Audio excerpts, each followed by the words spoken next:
Hello everyone. So I'll be guided by common sense without hatred towards Overwatch developers teams, as they're working hard to make the game better for all of us. We all know that, obviously. And first of all, every time when you hear people say bad things about Overwatch, it does hurt, especially from developers' perspective.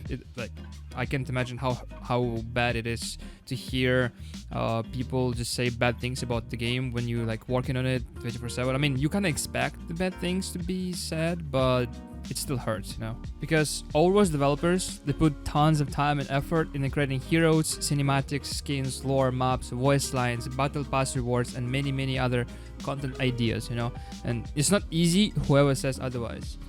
But there's a big difference between working hard and working smart, and if you put these two together, man, Overwatch would be the best FPS game ever existed.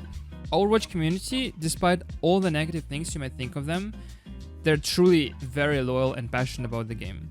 They love it, they play it. We all played during that dry Overwatch 1 stage without updates for a long time. And it was hard and a lot of people left, but there's still tons of players around the world who believes the best. And now that's where most of us thought, yeah, we heard that hopeless speech for ages, and at the very end we got scammed with PvE, we got lied, and that's where community will have all rights to say that. They're right, and there is no excuses. And so to fix that mentality, you have to do things that can change the game slightly or significantly to show players that Overwatch is changing its path for good. And here's my list of things and ideas that I think can make Overwatch better with my personal explanation. So the explanation for this is that SR numbers was a very good measuring system, as it showed everyone the exact number of their skill rating, which was easy to track and easy to understand where we placed that. The rank system that we have now is very unclear, and sometimes it's very hard to understand why are you not ranking up or ranking down. Another way is to bring SR numbers back only for GM and top 100 ranks and removing placements for them so they rank up through the SR system. To make sure that current system is very unclear, I have an example where I played with the guy who was playing his first placement games in top 100 game. And afterwards he came to my chat and said, quote, "I really don't know why this system do that, but I want to chill with my friends on new AC." So yeah, this is by far not the only case, as it was happening a lot to other players and to me as well. Before we continue, I want to say a massive thanks to all my Boost subscribers. A special shout out to Glub and Hanako for being extra supporters. It may look like it's nothing if you can't see a rank icon in game, because at the very end you know that you queued up ranked, but it gives a special feeling of competitiveness which makes people try their best and win. So since there is new ranked system in Overwatch 2, you'll need to win 5 placement matches in order to get your rank, which is a very low amount considering matchmaking will judge your rank based on those placement matches. In reality, the amount of fresh accounts that didn't even manage to complete their placement matches that I saw in GM or top 100 is considerably high, meaning it judges by quick play statistics and not placement matches. Basically, if in those 50 quick play games you had good statistics or good win rate, it will automatically put you in high rank, which I personally consider a bad thing. Instead of 5 placement matches, make it 10. It's fair to judge players' stats in 10 matches rather than 5, like it was in Overwatch 1. Also, the 5 wins or 15 loses system is kind of demotivating a lot. Whenever someone, for example, gets 3-8 score, the motivation to win those 2 is really down bad. You know that even if you win 2 in a row and make it best scenario of 5-8, you will still most likely de-rank, which makes you even more mad. A long time ago, there was a really good feature in Overwatch 1 that allowed you to see what heroes certain person plays. So even if someone has a private profile, it wouldn't be an issue to see what heroes he plays, so you can ask them to swap, or swap yourself to let him play his main hero. I still don't know the reason why they removed it, as it was a really good feature.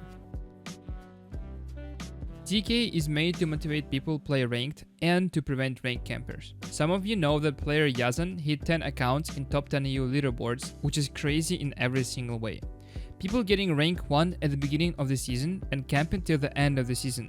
That motivates people play on their Smurf alt accounts, because why would they try their luck on rank 1 accounts? DECAY can easily fix it. For example, if you don't play ranked for a week, you start losing your rank every day since that week. It will motivate players to play on their main accounts and maintaining their rank. Basically, you have 1 week of DECAY. Each game you play equals plus 1 day of DECAY, meaning if you haven't played on your account for 4 days, you have 3 days left until you start losing your rank. This most likely will not happen, but this could help the ranked so much. Like, let's say you could reset MMR only for roll queue. We leave open queue alone. The reason why it would be good for ranked is because the amount of boosted players right now is very big.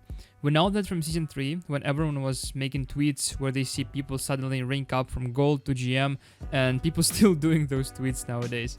Also, it's kind of funny and scary at the same time how normal it is to see Diamonds, Masters, or GM5 players in top 100 as soon as top 100 releases. Like at the very beginning of the season, you see people being in top 100 while having like a diamond icons.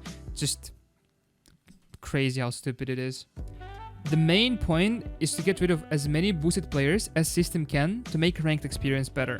The biggest reason why it will probably not happen is because ranked would be a mess for at least a month, since it will need a decent amount of time to stabilize. Endorsement system in Overwatch is useless for now, it's a fact. The level 5-4 endorsement is not a reward, it's just an icon that nobody pays attention to.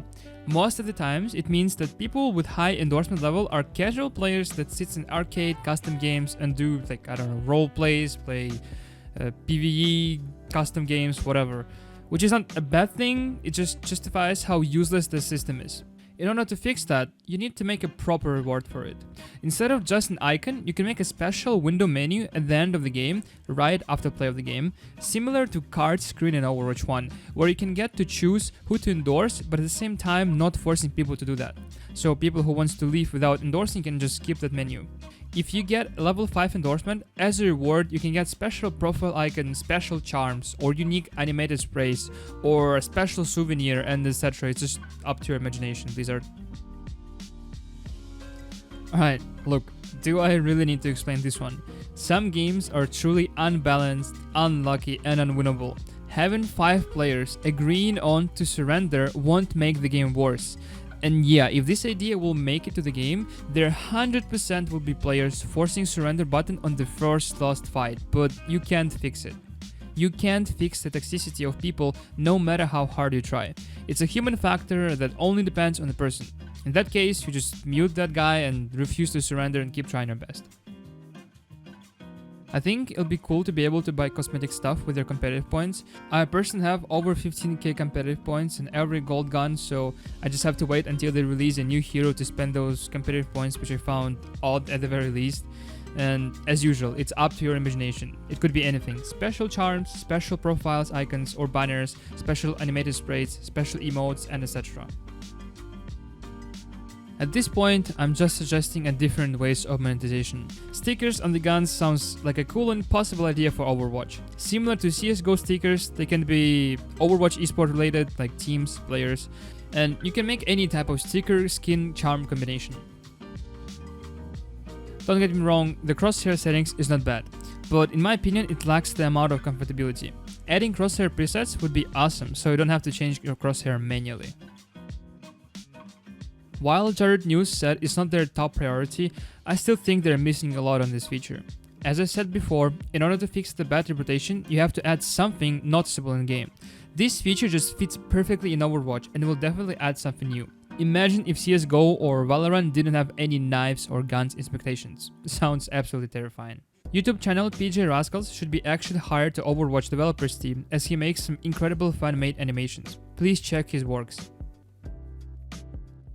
I think people will agree with me that new souvenir cosmetic in Overwatch 2 is very similar to a standard emote. You use it, then stand still while animation is playing. People barely use it in games. But what if those animations were on top of the character, simply above them? And what if you could also move while having those animations above you? Similar to League of Legends emote system, but in Overwatch. The amount of interactions you can do between players with those animations can be super large and will definitely add a new way of fun. Obviously, you can monetize it in any way you want, and spam protection or even turning them off option is needed for this 100%. So that's all the ideas I could come up with. If you think that can make Overwatch better, please like and share.